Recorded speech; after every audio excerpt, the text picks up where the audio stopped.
Bonjour, bienvenue à BFS. Aujourd'hui, épisode de pêche blanche à la perche chaude, dorée et brochet. On va essayer de prendre quelques poissons, vous montrer ça, nous montrer les techniques, les leurres et puis les conseils pour essayer de faire des belles pêches sur la glace l'hiver comme en ce moment aujourd'hui. Donc restez avec nous, on vous revient avec d'autres images.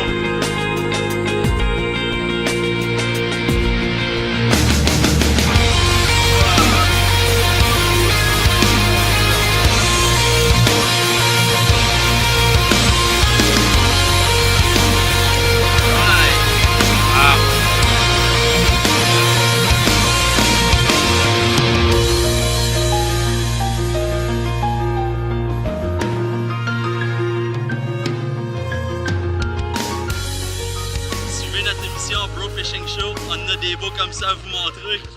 Yes sir!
Oh, un petit doré.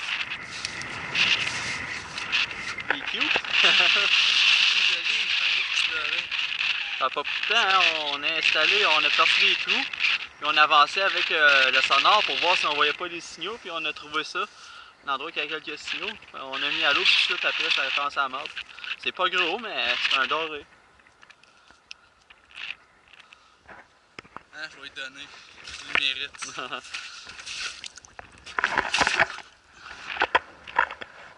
Continue!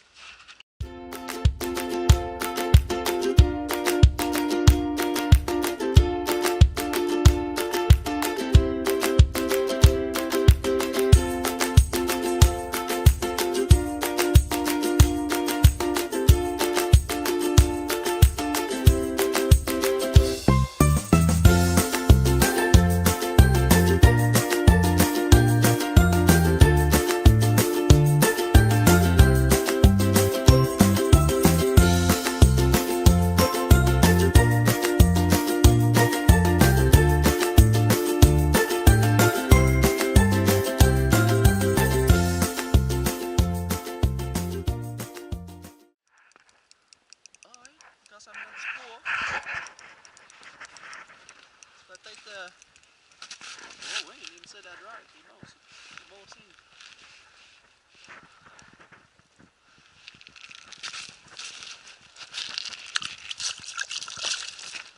Hein?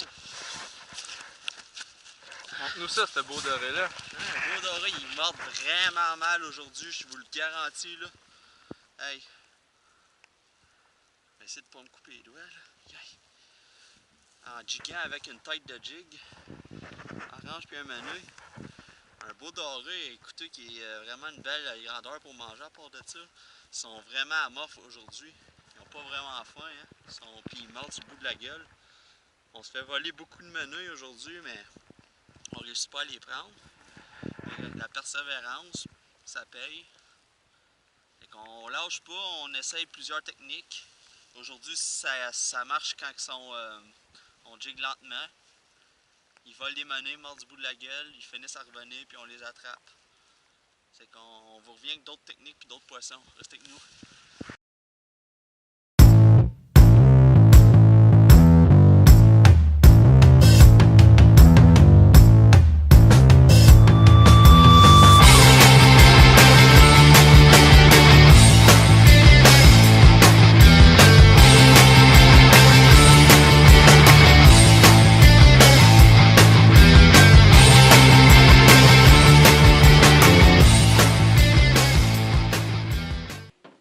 aujourd'hui, pour notre capsule technique, ça va être plus un complément d'information pour l'épisode de pêche blanche au doré sous la glace. En réalité, je vais essayer de vous séparer la capsule en 3 parties. L'équipement qu'on a utilisé, une technique productive au cours des années qu'on a eues, puis un élément très important qu'il ne faut surtout pas oublier, c'est la sécurité à la pêche à glace. Donc on va commencer avec l'équipement. Aujourd'hui, mon frère, tout comme moi, on utilisait 2 types de lignes. Un ensemble lancé léger fait pour la glace, léger, la canne d'action léger à médium, avec un monofilament de 8 à 10 livres test, sans oublier, très important au bout, comme qu'on aime bien chaque saison, en eau libre comme l'hiver, un bout de fluorocarbone pour pouvoir cacher mieux notre leurre, la présentation soit plus discrète. J'utilisais aussi dans mon cas un ensemble lancé lourd un peu plus, avec une canne de plus longue, plus rigide, pour pouvoir jiguer avec des leurres rigides, des poissons nageurs rigides faits pour jiguer à la verticale. Donc j'utilisais ce type-là aussi, c'est bon pour quand on pêche le brochet, le doré ou la chienne encore. Donc deux ensembles de cannes qu'on utilise souvent l'hiver. La technique. Maintenant la technique, comme vous savez, l'hiver, on ne peut pas s'offrir le luxe de se promener en bateau comme l'été, puis de sonder le lac, puis trouver les endroits propices pour trouver le poisson. Donc, on essaie de percer des trous, mettre la sonde à l'eau, puis une fois qu'on trouve des retours intéressants, pêcher. Mais tous les poissons qui sont dans le secteur, on essaie bien souvent de les attirer vers nous, directement sous le trou où on pêche. Donc, qu'est-ce qu'on fait? On utilise, comme je disais tantôt, la technique que je pourrais appeler one-two punch. On perce un trou, un à côté de l'autre avec le sonore, puis sur une canne, on va installer un leurre rigide, un poisson nageur fait pour jiguer. On aime beaucoup ça, nous, utiliser ce type d'appât-là. Ça a des billes, ça amène beaucoup de bruit. Donc, d'un côté, on l'étend, on jig, on mène du train, comme on dit en bon français. On veut attirer le poisson vers ce leurre. Le doré, le brochet comme la chienne, c'est pas toujours un poisson qui est actif chaque jour. Il va être attiré vers le leurre, il va venir voir, mais il va quand même le bouder, ça va trop vite, c'est peut-être pas assez naturel à son goût, c'est pas les couleurs qu'il désire.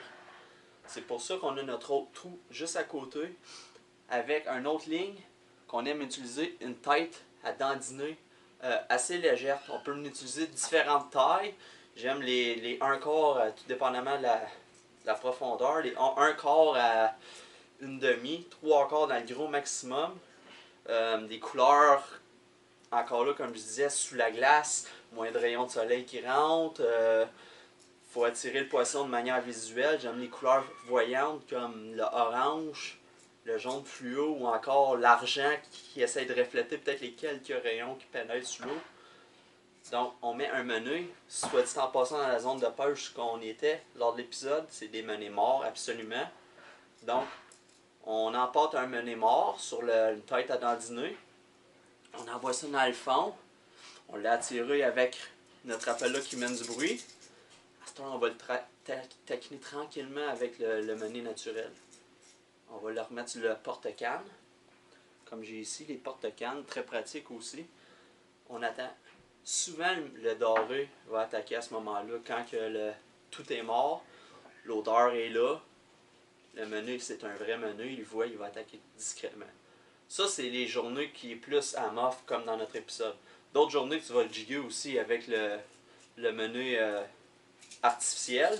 Ça va vraiment être plaisant parce que là, il va faire des attaques franches.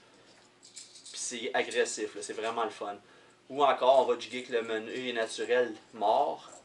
Puis on va les attraper sur cette canne. C'est la technique one-two punch qu'on aime utiliser l'hiver. Parce que trop souvent, on a vu ça, on a juste utilisé pendant cet épisode-là des cannes à dandiner. On a le droit dans notre zone à 5 cannes l'hiver. 5 présentations qu'on peut offrir en même temps par permis, par pêcheur. Mais nous autres, qu'est-ce qu'on a fait? On s'est promené, on a percé des trous, puis on essayait différents endroits. jusqu'à temps qu'on trouve du succès du poisson. Trop souvent, j'ai vu mes collègues, des amis, du monde qui pêche l'hiver s'entêter. Ils ont eu du succès une journée à un endroit, ils retournent le lendemain, une autre fin de semaine, une autre journée durant l'hiver. Ça, c'était bon la dernière fois, on fait nos trous ici. C'est du do or die, comme on dit en bon québécois. On fait une belle pêche ici, mais on pogne rien. Faut pas faire cette erreur-là. Percer 5 trous, étendre 5 brimbales, puis attendre. J'aime bien, moi, me promener, trouver le poisson. Puis, si dans un cas où on trouve vraiment l'endroit où ça mord, dans ce cas-là, me faire d'autres trous puis mettre des brimbales. Ça, c'est la technique que je préfère l'hiver. Puis pour terminer, comme j'ai mentionné, l'aspect sécurité, le plus important qu'il faut qu'on parle. L'hiver, c'est sur la glace. Il faut faire très attention, tout dépendamment du cours d'eau, du plan d'eau plutôt, et le moment de l'année où on y va. Tôt en saison, emmenez pas, s'il vous plaît, emmenez pas de voitures, de camions, même des 4 roues, des skidoo sur l'eau. C'est trop dangereux. Même sur des plans d'eau qu'on connaît moins, on va se diriger dessus, puis il pourra y avoir des sources d'eau chaude, des courants où que la glace est moins épaisse. C'est pourquoi, comme vous avez vu les images, je porte ma combinaison de flottaison d'hiver qui sauve des vies à chaque année. Là. On entend tellement d'histoires. Là. Puis comme on sait, les pêcheurs sur la glace, c'est surtout en début puis en fin de saison. Quand la glace est en train de se former, puis lorsque la glace est en train de former, c'est là qu'on fait vraiment des bonnes pêches. Ça fait que c'est là que je fais ma combinaison, je peux y aller pêcher en toute sécurité. Ou, dans un cas qu'on peut pas, vu que c'est quand même un équipement dispendieux à s'acheter, mais qui vaut la peine, on va juste prendre un gilet de sauvetage traditionnel, comme qu'on met l'été en bateau. On va l'enfiler par-dessus notre manteau d'hiver, puis on va y aller. Si on tombe à l'eau, on va flotter.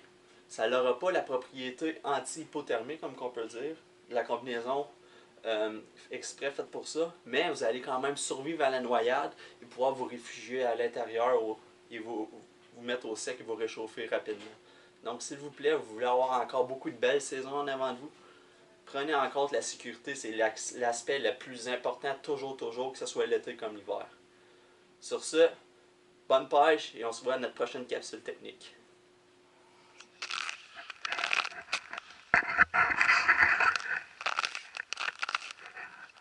Une touche, on est environ à 50 pieds de profond.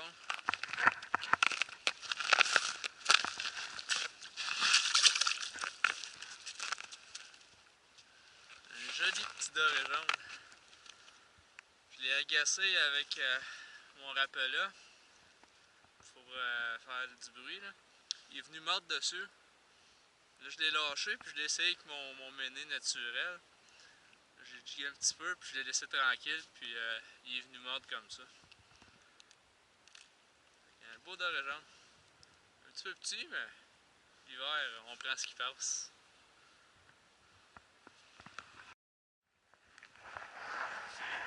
Hey Benoît, en même temps que tu pêches, là, tu peux-tu nous expliquer pourquoi ça garde en forme la pêche à la glace sans skidoo?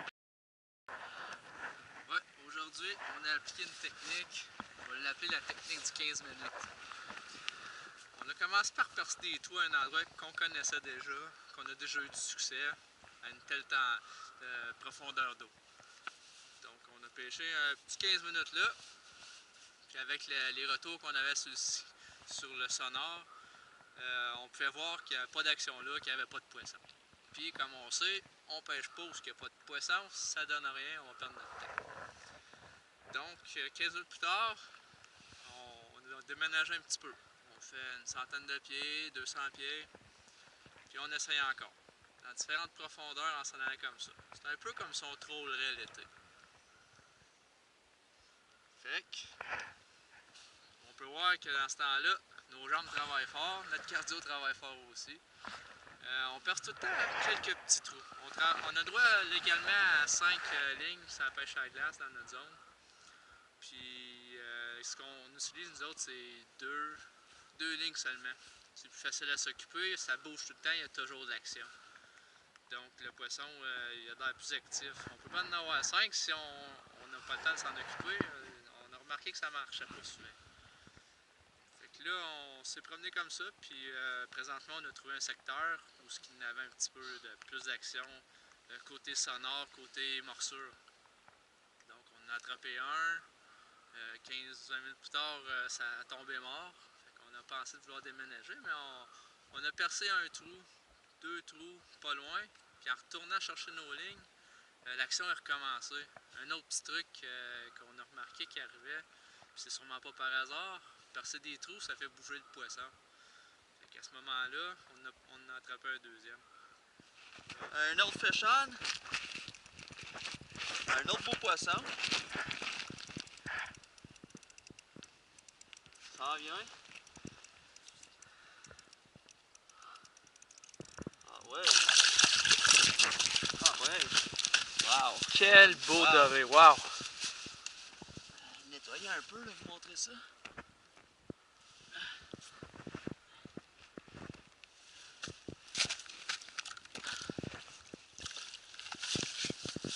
Hey, un autre super beau doré, hein, pris encore à la même technique, à la dandinette avec un menu et une tête de jig. Il était plus actif celui-là, je montais, je descendais, puis je le voyais sur le sonore qui suivait la tête de jig, ça fait que dans ce temps-là, on peut plus prédire le comportement du poisson puis aller d'après ses humeurs. Super beau poisson, hein, encore Benoît? Exceptionnel. Wow! C'est ça que j'aime de la pêche à la glace, hein? Des belles journées comme ça, là. Il fait proche de moins 2 degrés, là. L'action du beau poisson, là. Je leur demanderai toujours. Hey! Voilà que se termine une autre belle journée de pêche. Une pêche hivernale sur la glace. On est venu à vous de faire quelques belles captures. L'hiver, on sait que ça peut être plus compliqué, c'est difficile de repérer le poisson et de l'inciter à mordre. Mais si vous appliquez nos techniques, ça devrait bien aller. Vous devriez être capable de tirer votre épingle du jeu. Donc, soyez sportifs, soyez prudents surtout sur la glace et on se revoit dans un nouvel épisode de Bro Fishing Show. À bientôt.